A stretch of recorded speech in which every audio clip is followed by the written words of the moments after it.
merci. Merci d'être venus si nombreux. Pour vous dire au départ, je vous présentais un travail qui n'est pas, je veux dire, totalement complet, qui n'est pas le plus parfait. C'est pour vous dire qu'il peut comporter des limites et que vous êtes aussi là quand on aura fini la présentation, à travers vos questions, pour apporter votre expérience pour ceux qui connaissent l'Afrique ou votre expérience pour ceux qui font les recherches sur la thématique de l'eau, que ce soit au Canada ou ailleurs, pour essayer d'avancer. Ça sera vraiment open, un thème de débat. Je remercie donc déjà Paul, par qui, le professeur Paul Allais, je dis Paul parce que c'est une amie, par qui je suis venue ici.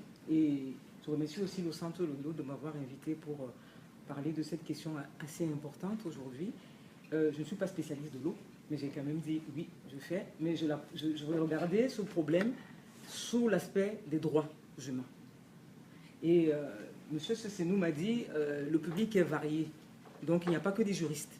Alors, étant juriste, j'ai essayé de travailler avec une béquille. On verra si j'ai réussi. Ce que je vais vous présenter aujourd'hui, c'est simplement faire une relation entre les textes de loi, donc le cadre normatif international auquel les États africains ont adhéré, comment ce cadre international est mis en œuvre dans les pays africains en matière d'accès à l'eau et d'assainissement qui constituent des droits humains aujourd'hui. Sans plus tarder, on va commencer par vous présenter quelques éléments de contexte. Ensuite, le cadre normatif international, mais vraiment rapidement.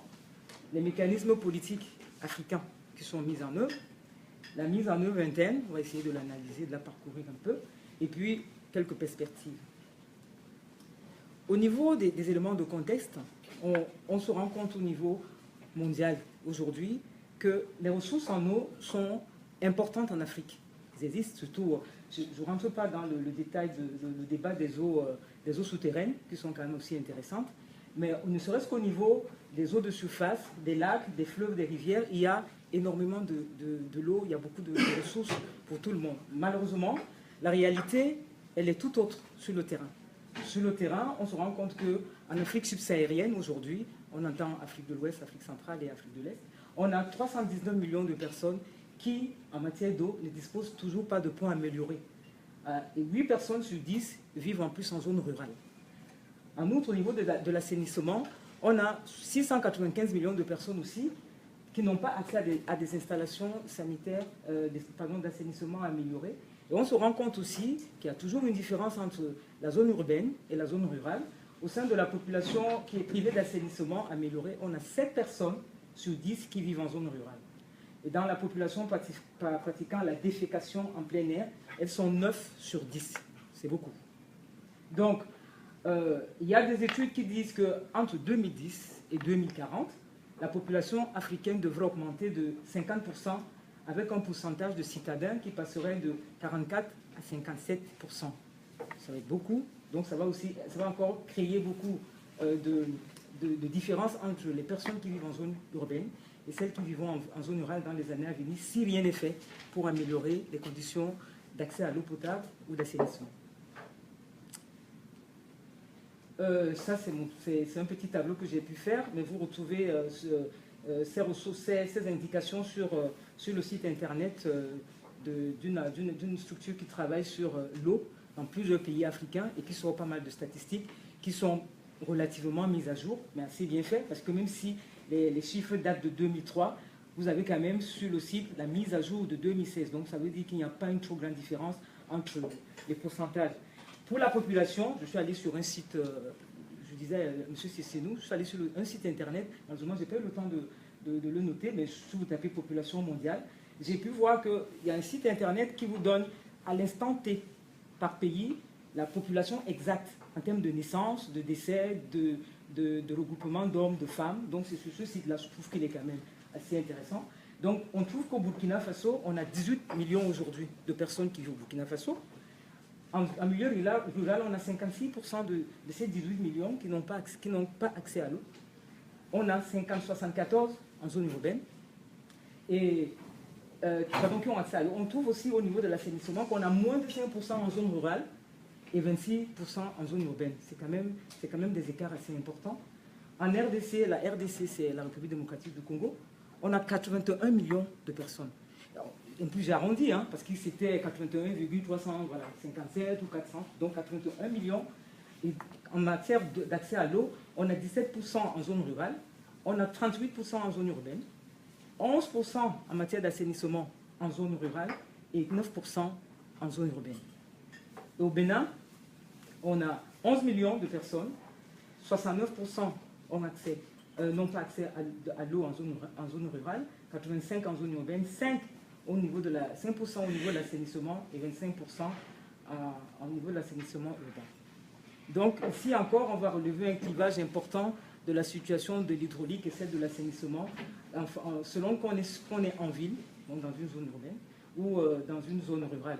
Encore que dans les zones urbaines, ça dépend aussi des quartiers dans lesquels on vit, parce qu'on a des quartiers populaires très pauvres, où la question de l'accès à l'eau et même de l'assainissement va aussi se poser. Par contre, il est quand même d'une évidence que quand on regarde les 17 objectifs de développement durable, vous allez trouver que l'objectif 6, qui est l'objectif sur l'eau, irrigue pratiquement les 16 autres objectifs de développement durable. Donc j'en ai pris simplement 2 exemples pour parler de l'interdépendance et des relations qui existent entre les différents droits. On voit par exemple que pour produire la nourriture, on a besoin de l'eau. Donc quelque part, l'eau participe à la réalisation du droit à l'alimentation. Pour l'hygiène du milieu, donc forcément l'hygiène corporelle et l'hygiène publique, l'eau participe au droit à la santé, à une réalisation pleine et entière du droit à la santé ou du droit à un environnement sain. Donc ici, on constate quand même que l'eau est fondamentale pour tout être humain et que, quelle que soit la condition de la personne, en principe, la personne ne devrait pas être privée d'accès à l'eau. Quels sont les enjeux liés à l'eau et à l'assainissement en Afrique? Il y en a plusieurs. Il faut reconnaître que l'accès à l'eau revêt plusieurs aspects. On a un problème technique, certes, parce que je pense qu'il y a des ingénieurs ici. Il y a un problème technique, mais l'eau est une question sociale. C'est aussi une question politique, économique et sécuritaire. Je suis resté sur des thématiques assez, que je trouvais un peu plus abordables pour moi. La santé publique, l'accès équitable, la sécurité alimentaire. On ne peut pas ne pas parler des changements climatiques aujourd'hui, qui impactent sur les questions de l'eau aussi, et les différents conflits qui sont liés parfois au déplacement des populations. Donc la ressource devient difficile, l'accès à la ressource devient difficile et crée parfois beaucoup de conflits.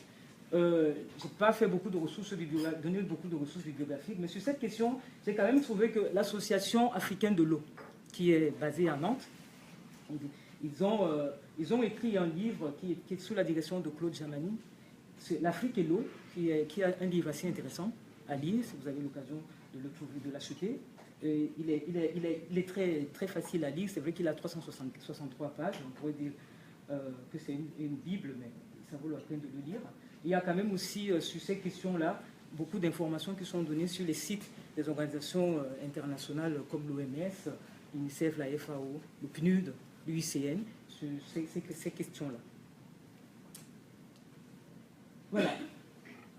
Je voudrais juste dire que certaines illustrations des photos que j'ai prises ne sont pas libres de droit. Donc pour le moment, je les ai juste prises pour la présentation. Mais s'il faudra envoyer le PowerPoint, certaines n'existeront pas là. Donc je ne vais peut-être pas les citer. Qu'est-ce qu'on constate? On va se rendre compte que en RDC, par exemple la République démocratique du Congo, en 2012, on a perdu 20 000 personnes qui sont mortes de choléra, qui ont été diagnostiquées et qui sont mortes de choléra. On se rend compte aussi que justement l'accès à une eau, parce que là on regarde, on a l'impression parfois ici que l'accès à l'eau c'est quelque chose d'assez simple, mais il y a des zones, dans certains pays d'Afrique où, parce qu'il y a eu par exemple des conflits, on n'a que ce genre de puits ou de sources d'eau. La source d'eau potable proche parfois est à des trentaines et des trentaines, 40, parfois 30, 40, 50 km pour accéder à de l'eau potable. Dans des zones où parfois il y a eu des conflits. Et forcément, quand on est dans une zone où on a accès qu'à cette catégorie d'eau, on a toutes ces maladies. La liste n'est pas exhaustive, hein, il y en a plusieurs autres. Mais on a toutes ces catégories de maladies. Par exemple, il y a une maladie, je ne sais pas si vous la connaissez, c'est une sorte de ver, par exemple la bilharziose. Aujourd'hui, pratiquement dans le monde entier, cette maladie elle est complètement éradiquée, mais on retrouve encore cette maladie dans les pays d'Afrique, où les questions d'eau sont au cœur de problèmes de santé importants. On a aussi les filarioses qui sont assez importants aussi comme maladies qu'on retrouve. On a les diarrhées, on a le paludisme, cela va de soi que si on habite autour d'un point d'eau comme celui-ci, il y a beaucoup de moustiques. Donc forcément, on va attraper le palu. Parfois, ces eaux sont aussi polluées parce qu'elles sont à côté parfois des exploitations minières. Donc il y a des écoulements, parfois il y a des écoulements d'eau. Et les populations se retrouvent à aller, parce que dans certains pays, la rivière est partagée entre les populations et parfois les entreprises minières. Donc de fait, les rejets de l'entreprise minière dans la rivière qui est censée être le lieu de l'usage ou bien de l'accès à l'eau pour les usages personnels et domestiques se trouvent complètement polluées. Et les populations, de fait qu'il n'y ait pas de forage ou de pluie à côté de leur village, sont obligées parfois d'utiliser ce type d'eau. On a un problème aussi au niveau de l'eau en Afrique. On a un souci au niveau de l'accès équitable de l'eau. J'aurais pu prendre d'autres photos présentant par exemple des régions par exemple sahéliennes ou à d'autres régions par exemple où il y a plus de pluie, il y a plus de forêts humides ou équatoriales. Mais j'ai préféré prendre plutôt ces autres petites images et développer plutôt cet aspect du circuit de l'eau potable et du circuit de l'eau potable en ville et peut-être du circuit de l'eau potable artisanale au niveau des rivières, au niveau des villages. Au niveau des villes, on se rend quand même compte que pour produire l'eau, il y a tout un cheminement qui est fait et que par conséquent, cette eau, elle va demander des investissements, donc elle va avoir un coût. Et on se retrouve avec des populations qui n'ont pas suffisamment déjà d'argent. Donc le coût de l'eau ici va impacter forcément la capacité à accéder à l'eau potable ou pas au niveau des villes. Ici, on va avoir des problèmes de branchement d'eau. Donc il va falloir payer l'eau, comme ici, parce qu'on est en contrat. Donc il va falloir payer l'eau. Donc il y a des personnes qui, dans le cadre des zones urbaines, n'arrivent pas à avoir accès à l'eau parce que parfois les coupures sont liées au fait qu'ils ne payent pas leurs factures. Ils ne peuvent pas payer certaines factures, donc on va couper l'eau. Ici, dans le village, on va avoir notre source d'eau, mais on a notre puits traditionnel. On va avoir parfois, avec l'aide de la coopération ou des ONG internationales, on va avoir un puits d'eau qui est cimenté ou un forage qui est équipé. Mais ça aussi, ça demande, et je pense que les ingénieurs interviennent beaucoup à ce niveau-ci, mais ça aussi, ça va demander que les populations soient capables de s'organiser pour qu'elles puissent avoir accès à l'eau, parce qu'il faut quand même, parfois ici, former les personnes qui vont prendre le relais pour l'entretien des ouvrages, après le passage du projet. Voilà. Un autre aspect aussi qui est important, c'est la sécurité alimentaire et les changements climatiques qui interviennent quand même. Parce qu'à partir du moment où on a... Pourquoi? Qui interviennent dans quel sens? Ici, on va avoir, à cause des changements climatiques, une influence au niveau de la variabilité des climats. On va avoir, par exemple, aujourd'hui au Burkina Faso, on va bientôt entrer, c'est le mois d'avril, on va avoir des zones où il n'y a plus d'eau. Les rivières sèches, les puits tarissent. Donc, à cause parfois aussi, c'était déjà comme ça avant, mais ça l'est encore plus aujourd'hui avec tout le phénomène des changements climatiques. On se rend compte aussi qu'avec les changements climatiques, on va avoir de plus en plus une pénurie d'eau dans le secteur de l'agriculture et de l'élevage, en sachant que quand même, on a quand même presque 84% qui constituent l'activité principale des paysans, c'est l'agriculture. Donc c'est leur source de vie. Donc de manière directe, le fait qu'il n'y ait plus d'eau, qu'elles ne puissent plus accéder, pouvoir faire leur agriculture dans de meilleures conditions ou faire leur élevage dans des conditions aussi, dans de bonnes conditions, peut aussi être un facteur limitant concernant la sécurité alimentaire. On a aussi la question des conflits fonciers. Si on prend encore, par exemple, le cas de la RDC, on va se rendre compte, par exemple, qu'en 2012, avec le grand conflit qu'il y a eu, il y a eu beaucoup de déplacements des populations. Et généralement, quand ces populations se déplacent de leur territoire d'origine pour aller vers d'autres territoires, et il y a déjà un conflit qui se situe déjà au niveau de l'accès au foncier, déjà, et qui dit aussi, l'accès au foncier dit aussi accès à l'eau, parce que généralement la terre contient l'eau. Il y a déjà ils vont trouver qu'au sein des villages, il y a déjà beaucoup de problèmes entre les résidents d'un même territoire qui ont déjà du mal à accéder à l'eau, et d'autres qui viennent s'ajouter sans que les mesures soient prises pour accueillir ces personnes, les installer convenablement. Donc il y a des conflits fonciers assez importants. Là, ça c'est une archive de la Banque africaine que je trouvais assez belle, sur le renforcement de la résilience sur la sécurité alimentaire au Burkina Faso. Alors, donc on revient aussi sur le fait qu'effectivement, on a beaucoup de conflits, malheureusement. Quand on regarde cette carte, on va se rendre compte, ça c'est l'Afrique. Regardez, tous ces drapeaux rouges, partout là. Il n'y a que des conflits. Donc de fait, ça ne sécurise pas l'accès à l'eau. Oui, comme j'ai vu ça, c'est hier, hein, celle-ci je l'ai trouvé très sympa. Pas sympa parce que, avec ça c'est extraordinaire, c'est pas normal qu'il y ait autant de conflits dans le monde.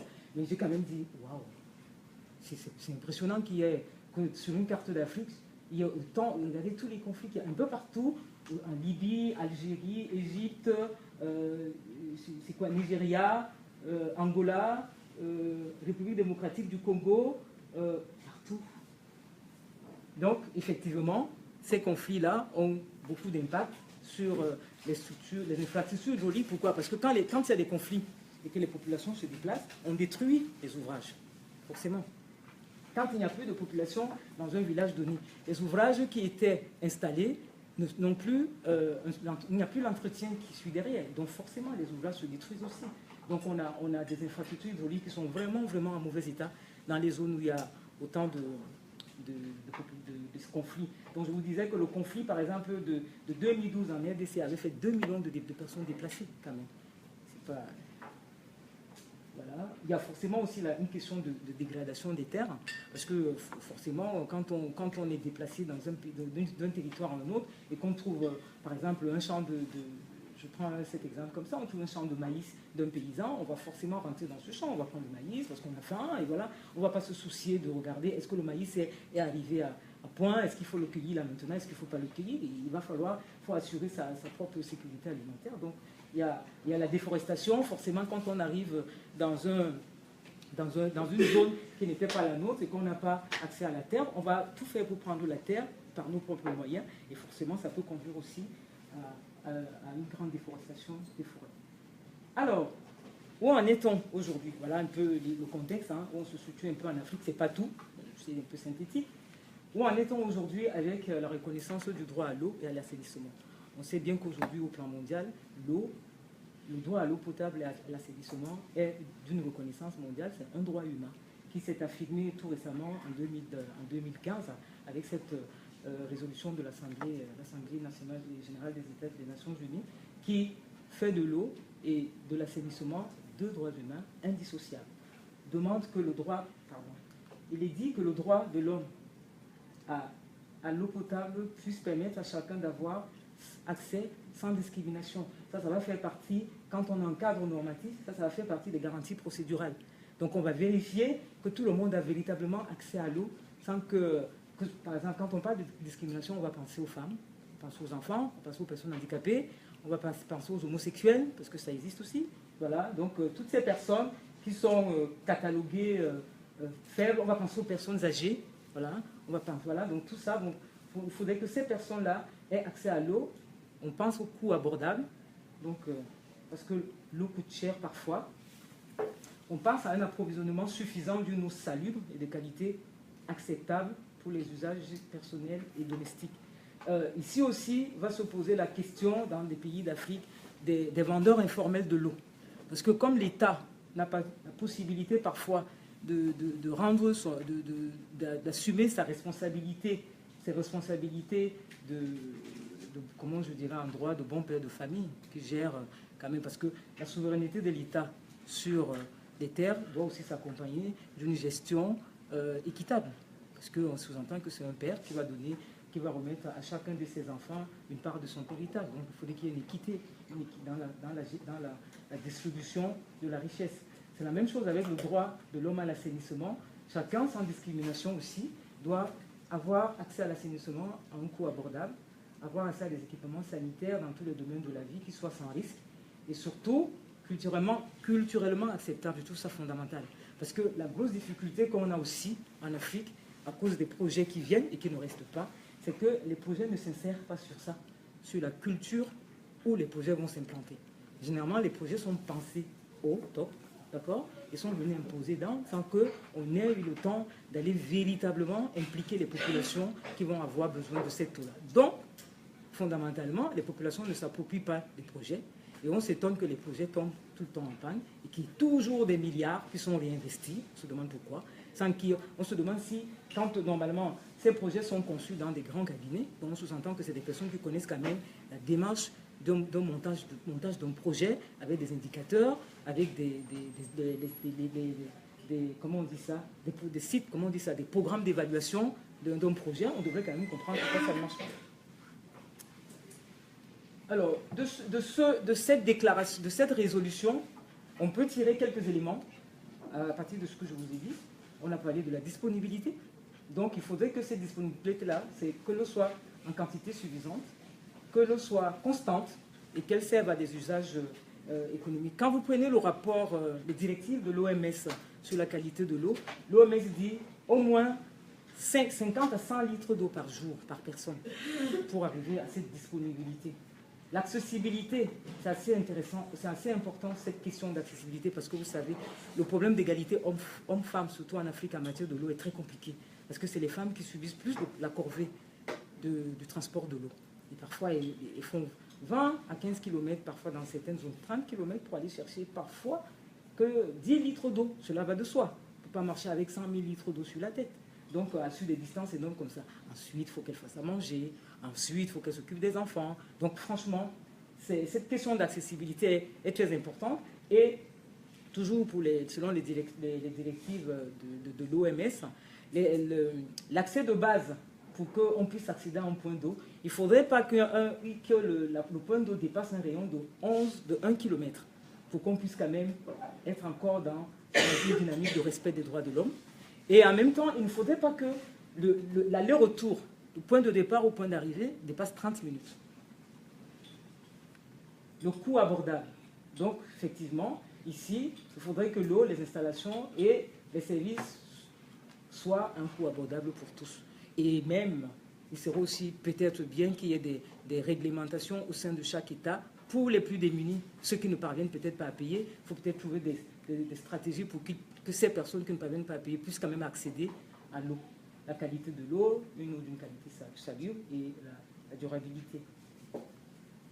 Alors, très rapidement, la question de l'eau, il faut savoir que c'est une question qui pendant très longtemps, n'a pas été acceptée par tous. Il y a les États qui ne voulaient pas qu'on arrive à encadrer l'eau comme un droit, reconnaître l'eau comme un droit humain. Beaucoup d'États, il y a aussi beaucoup d'entreprises qui ne voulaient pas. Pour les États africains, de manière schématique, on est quelques années quand même à la sortie des indépendances. Donc, en fait, tout ce qui concerne le droit de l'environnement est considéré généralement comme une autre forme de joug colonial. Donc, on va prendre beaucoup de choses avec beaucoup de recul, même quand c'est pour le bien-être de nos populations. Et de l'autre côté, on sort des périodes difficiles de l'indépendance. Donc, généralement, on veut asseoir sa souveraineté sur tous les États pour montrer qu'ils sont vraiment chefs, ils sont les nouveaux rois. Donc, la question de l'eau, de manière globale, la question des droits sociaux et culturels, est passée généralement au second plan. Au premier plan, ça va être d'abord les droits civils politiques. Parce qu'il faut impérativement asseoir nos souverainetés, il faut impérativement respecter notre liberté d'expression, il faut impérativement respecter les partis politiques que nous mettons en place pour nous maintenir au pouvoir, entre guillemets.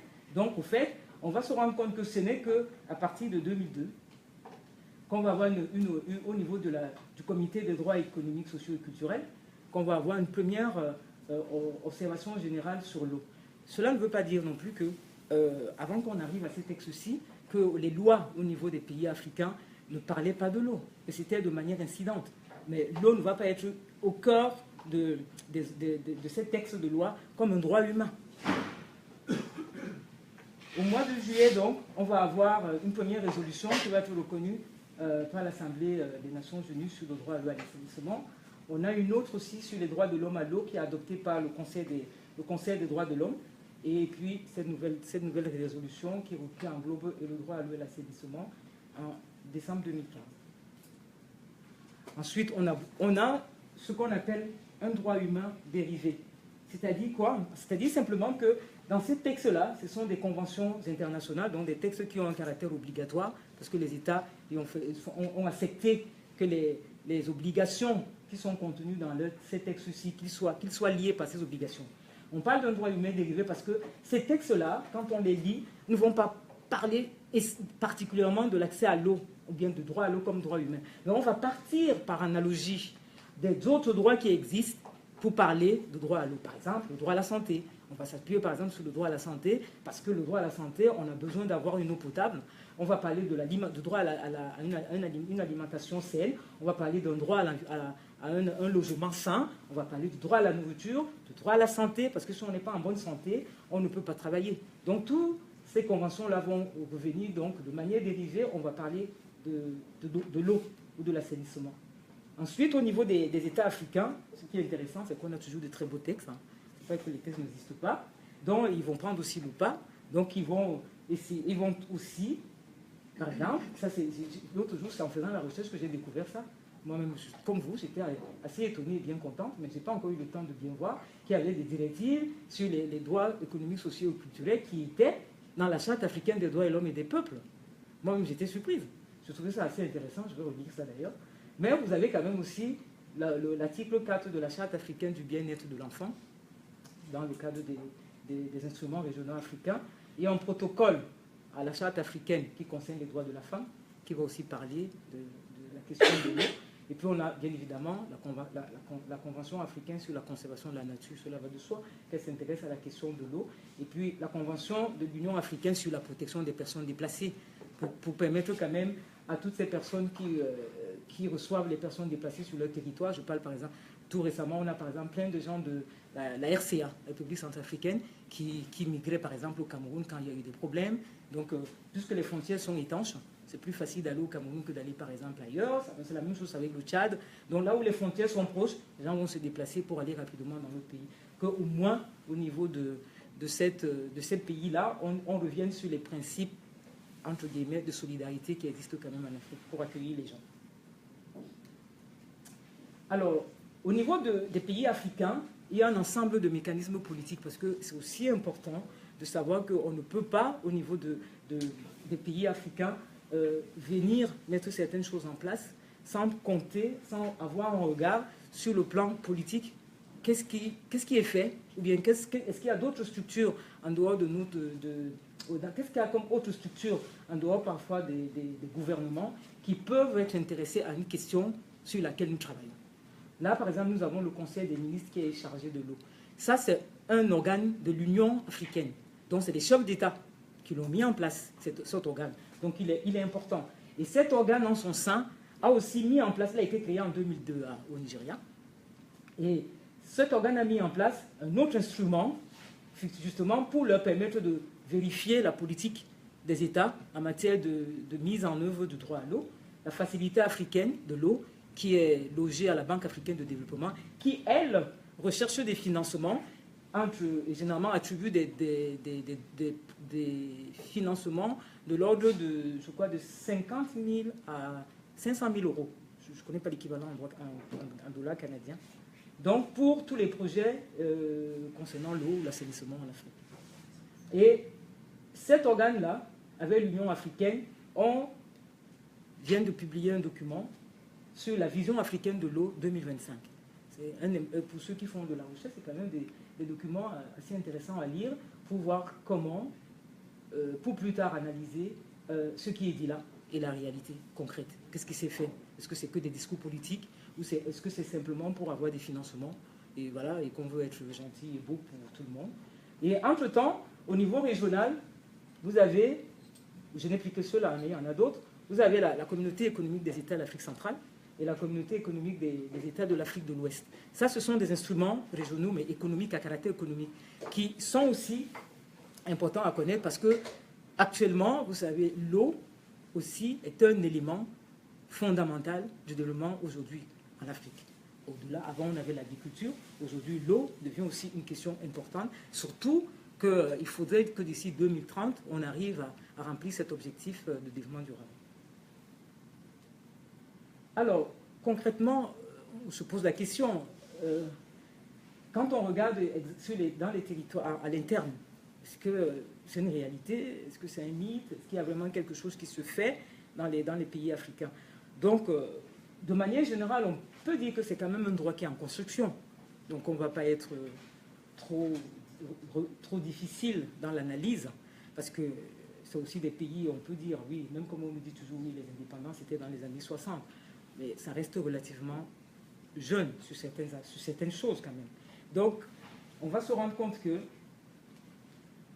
au niveau des principaux acteurs qui interviennent dans les pays d'Afrique en matière de l'eau et d'assainissement, à la tête, on a l'État, cela va de soi, mais on a aussi les autorités publiques, dont les communes, les mairies, les régions, on a les organisations internationales, le secteur privé qui joue un rôle un peu mitigé, parfois c'est bien, parfois c'est pas très bien.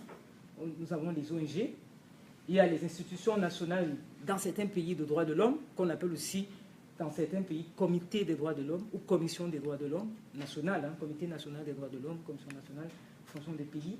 Et puis il y a les détenteurs du droit à l'eau que j'appelle moi les populations. Voilà les acteurs qui interviennent avec des intérêts bien sûr différents. Par contre, puisque c'est l'État qui est le principal meneur de la danse, les obligations pèsent plutôt sur l'État parce que finalement, c'est l'État qui contacte ces obligations au niveau international. Donc, de ces conventions concernant l'eau, on va avoir l'obligation de respecter, qui veut dire simplement que, de manière directe ou indirecte, les États ne doivent pas entraver l'accès à l'eau. On a cette obligation de mettre en œuvre. Ça veut dire que mettre en œuvre, l'État doit prendre des mesures pour que les populations aient effectivement accès à l'eau et à l'assainissement. Le droit de protéger, l'État doit empêcher que des tiers, donc des personnes autres, viennent empêcher les populations d'avoir accès à l'eau ou à l'assainissement. Les deux vont ensemble. Quand on regarde le corpus juridique et institutionnel dans les pays d'Afrique, on a beaucoup de lois, ça il faut le dire, mais ce qui est aussi intéressant, c'est de regarder que certains pays, dans leur constitution, ont carrément constitutionnalisé le droit à l'eau. Et ça, c'est intéressant. Vous avez la RDC qui, dans son article 6, consacre, par exemple, de la constitution de la RDC, consacre le droit à l'eau. On a un avant-projet, par exemple, de la constitution du Burkina Faso, qui va bientôt aussi constitutionnaliser le droit à l'eau et le droit à l'assainissement. C'est quand même intéressant parce qu'à partir du moment où ce droit, même si, on va dire, il ne suffit pas de reconnaître, il faut encore mettre en œuvre, mais l'avantage, c'est que quand c'est bien inscrit dans la Constitution, c'est une loi fondamentale quand même, la Constitution. Donc on peut revendiquer l'eau. On a des moyens d'être justiciable ici. Alors que les lois relatives à l'eau, parfois, elles ne créent pas un cadre. On n'a pas parfois les voies de recours au niveau des droits à l'eau. Et puis on a les lois sur la décentralisation pour qu'on voit bien comment l'État délègue la gestion de l'eau. En plus, on a plusieurs acteurs institutionnels, parfois l'administration, des organismes publics.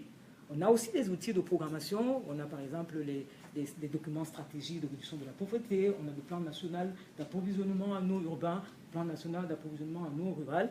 Donc ces outils-là existent.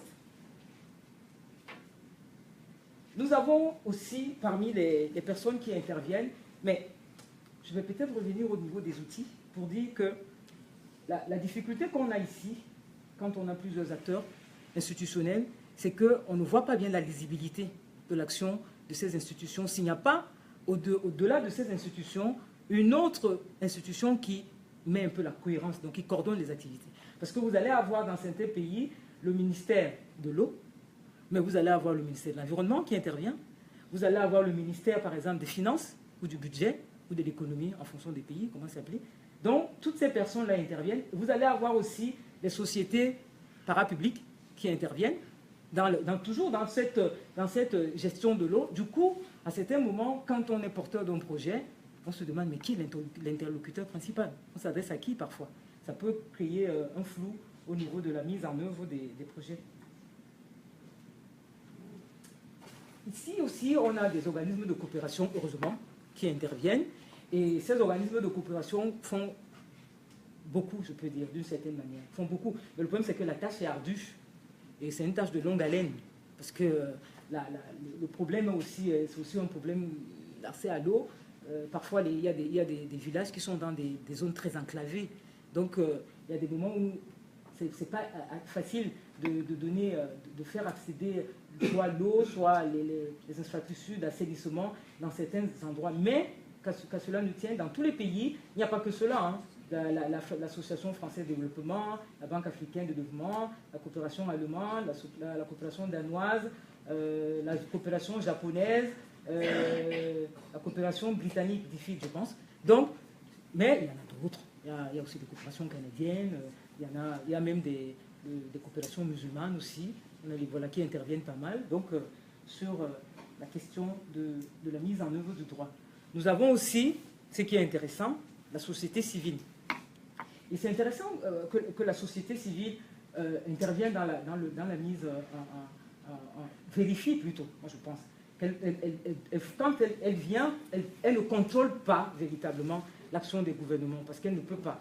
Mais elle peut suivre, par exemple, l'action d'un gouvernement sur ses responsabilités face aux obligations qu'elle a contactées au niveau international sur l'accès à l'eau. On attend effectivement de la société civile qu'elle aide les populations, à partir de l'information, à avoir recours en cas de violation manifeste du droit à l'eau et à l'assainissement. Pour le moment, en Afrique, les Africains me diront peut-être, ceux qui connaissent peut-être l'Afrique plus que moi, pour le moment, je ne vois pas beaucoup d'associations, d'ONG en Afrique qui s'occupent spécialement des questions d'accès à l'eau ou à l'assainissement.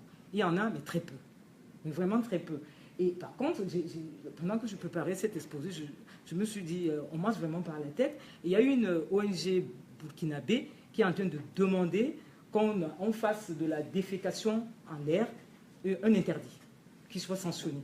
Hein? Et je me dis, mais pour qu'on puisse arriver à des interdits, il faut déjà que les gens aient accès à des meilleures conditions d'assainissement pour qu'ils puissent comprendre que là, ça devient un problème. Mais ce qui est intéressant aussi ici, c'est que, par exemple, dans le même pays, au Burkina Faso, on a une ONG qui intervient et qui a créé ce qu'on appelle Faso Toilette. Ils ont décidé à partir de janvier de lancer une campagne de sensibilisation sur l'accès à l'eau potable et à l'assainissement. Et chemin faisant, ils ont pu faire en sorte que la femme du président puisse intégrer le mouvement. Elle a promis 100 latrines aux familles. Donc, 100 000 latrines, pardon. Donc, ça devient intéressant.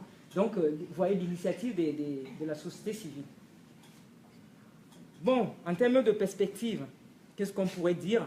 Je suis resté sur des perspectives, surtout en faveur des détenteurs de l'eau. Parce que moi, je m'intéresse plus aux questions des droits des populations. Pourquoi? On se rend compte que quand les projets sont mis en place et que les projets s'en vont, on se rend compte qu'il n'y a pas un suivi réel dans l'appropriation de l'ouvrage.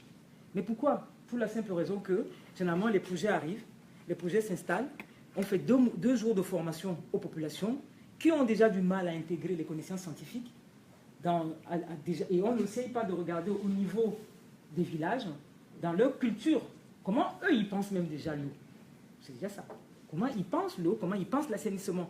Parce que pour quelqu'un qui est au village et qui a une rivière qui coule derrière sa maison, il ne comprend pas pourquoi il doit avoir des latrines. Puisque la rivière est à côté, puisque son arrière-grand-père l'a fait, son arrière-grand-mère l'a fait, pourquoi lui ou elle doit aller maintenant dans une latrine, en plus il faut tirer de l'eau, ou alors il faut mettre des copeaux, hein, parce que c'est développement durable, il faut respecter la... Pour lui, c'est difficile. Donc, il y a une appropriation sociale de la question qui est fondamentale. Donc, c'est pour cela que je pense que véritablement, il y a un travail énorme à faire pour permettre aux populations d'intégrer les réalités culturelles aux réalités scientifiques et essayer d'avancer vers ce que nous on appelle nos réalités modernes.